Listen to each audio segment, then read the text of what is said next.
The Kagulat World, may malaking bagong numero sa 2026 campaign ni Alexandra Ayala, pero kailangan nating itama ang unang kumalat na claim. Sa official race to the WTA finals list ng WTA, hindi number 14 si Alex. As of July 20th, 2026, nasa number 25 siya na may 1,379 points. Ang number 14 ay si Belinda Bencic. Gayunman, hindi ibig sabihin nito na wala ng malaking kuwento. Sa halip, mas malinaw ngayon kung gaano kalaki ang hinahabol ni Alex at kung bakit critical ang North American hardcourt swing. Ang kasalukuyang number 8 na si Coco Gauff ay may 3,484 points, kaya 2,105 points ang pagitan nila. Malaki yon, ngunit marami pang high-value tournaments bago ang WTA Finals sa Indian Wells sa November 8 hanggang 15.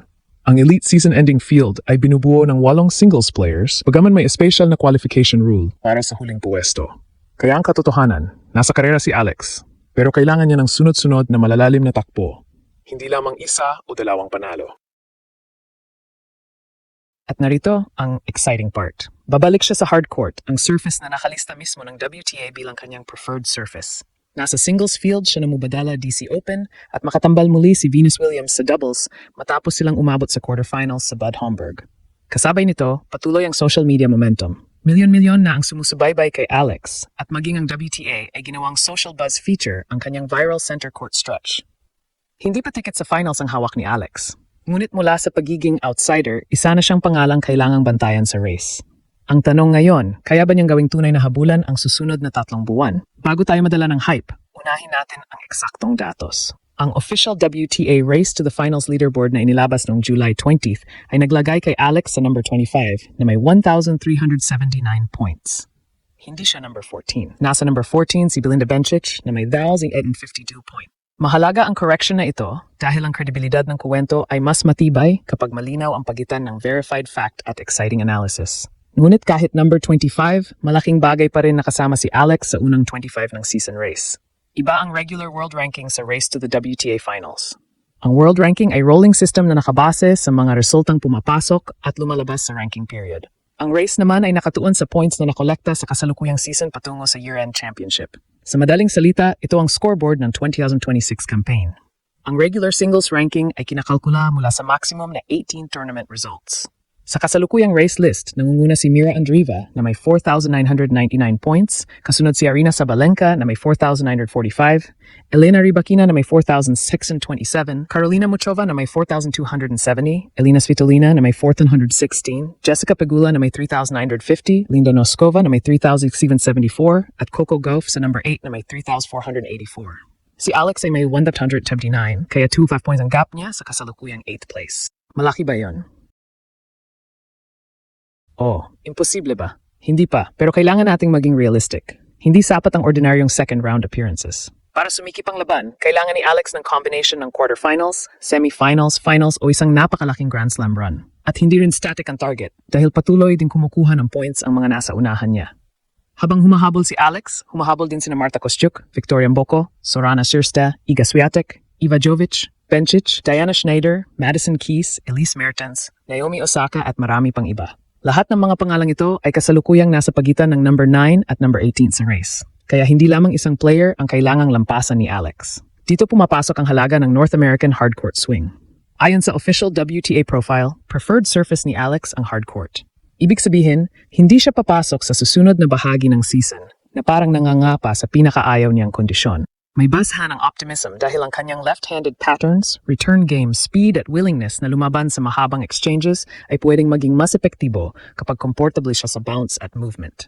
Ang unang malaking checkpoint ay ang Mubadala DC Open mula July 25th hanggang August 12. Officially listed si Alex sa singles field kasama ang malalaking pangalan tulad nina Jessica Pegula, Elina Svitolina, Naomi Osaka, Madison Keys, Diana Schneider, Leylah Fernandez, Anna Kalinskaya at Emma Navarro. Hindi ito easy tournament, ngunit iyon mismo ang dahilan kung bakit valuable ang pagkakataon. Ang bawat panalo laban sa mataas na caliber na field ay hindi lamang dagdag points, dagdag confidence at proof din na ang Wimbledon breakthrough ay hindi isolated event. At may bonus storyline pa, muling magsasama sina Alex at Venus Williams sa doubles. Sa una nilang partnership sa Bad Homburg, umabot sila sa quarterfinals. Ngayon, dadalhin nila ang chemistry na iyon sa Washington. Hindi direktang idaragdag ng doubles points sa singles race ni Alex. Pero pwede itong makatulong sa match sharpness, net instincts, return reactions at exposure sa pressure situations. Ang partner mo ba naman ay si Venus Williams? isang 14-time Grand Slam doubles champion na may 22 WTA doubles titles at 3 Olympic doubles gold medals kasama ang kapatid niyang si Serena. Kaya hindi dapat sabihing malapit na si Alex sa finals. Mas tamang sabihin, nakapasok na siya sa bahagi ng leaderboard kung saan pwedeng magsimula ang isang serious late-season charge. Ang number 25 ay hindi qualification position, ngunit malinaw na mas mataas ito kaysa ordinaryong outsider status. Mula rito, bawat deep run ay may konkretong epekto sa kuwento. Ngayon, pag-usapan natin ang pinakamahalagang tanong, ano talaga ang kailangang mangyari para maging tunay ang habol ni Alex sa Elite 8? Una, kailangang manatiling healthy at consistent si Alex. Ang WTA calendar ay mabilis at unforgiving. Kapag sunod-sunod ang tournaments, pwedeng tumaas ang points, ngunit pwede ring bumaba ang quality kapag hindi maayos ang recovery. Dahil galing siya sa emotional at physically demanding grass swing, mahalagang mamanage ang transition pabalik sa hard court. Hindi kailangang laruin ang bawat event na parang final. Ang kailangan ay piling mabuti ang schedule at maging sharp sa pinakamataas ang available na points. Ikalawa, kailangan niyang gawing regular ang deep runs. Ang kasalukuyang 2,105-point gap kay Coco Gauff ay hindi masasara sa hypo-viral moments. Kailangan itong bawasan sa aktual na wins. Isang malaking run sa WTA 500 ay makakatulong, pero hindi yun sapat ng mag-isa.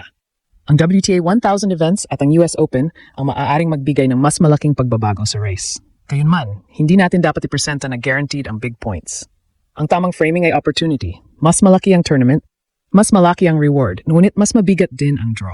Ikatlo, kailangan niyang talunin hindi lamang ang stars kundi pati ang dangerous players na nasa paligid niya sa standings. Ang race ay hindi lang laban kina Sabalenka, Rybakina o Gauff. Sa immediate neighborhood ni Alex ay naroon sina Ostapenko, Potapova, Puskova, Chwalinska, Kalinskaya, Anisimova, Osaka, Mertens, Keys at Schneider. Bawat isa sa kanila ay may sariling schedule at pagkakataong makaipon. Kaya ang pag-akyat ni Alex ay mangangailangan ng pag-overtake sa maraming established names, hindi isang dramatic jump lamang. Dito nagiging mahalaga ang kanyang 2026 body of work. Ang official WTA profile ay naglilista sa kanya bilang current world number 29. May 30 wins at 18 losses sa season, mahigit $1.28 million sa 2026 prize money at career high ranking na number 28. Ibig sabihin, hindi na ito usapin ng isang unknown player na biglang sumulpot. Nakagawa na siya ng sapat na resulta para maging seeded sa Wimbledon, makatalo sa defending champion na si Iga Swiatek, at makarating sa 4th round ng isang Grand Slam. Ang kauna-unahang Filipino na nakaabot sa yugtong iyon. Natapos lamang ang kanyang run matapos ang 3-set battle laban kay Jasmine Paolini. Ang susunod na challenge ay gawing pattern ng breakthrough. At hindi rin may kakaila ang social media effect. Nasa humigit kumulang 1.6 million followers na ang official Instagram account ni Alex. Ang highlights ng kanyang panalo kay Swiatek ay umabot sa napakalaking global audience at ang WTA mismo ay naglabas ng social buzz feature tungkol sa kanyang viral center court stretch.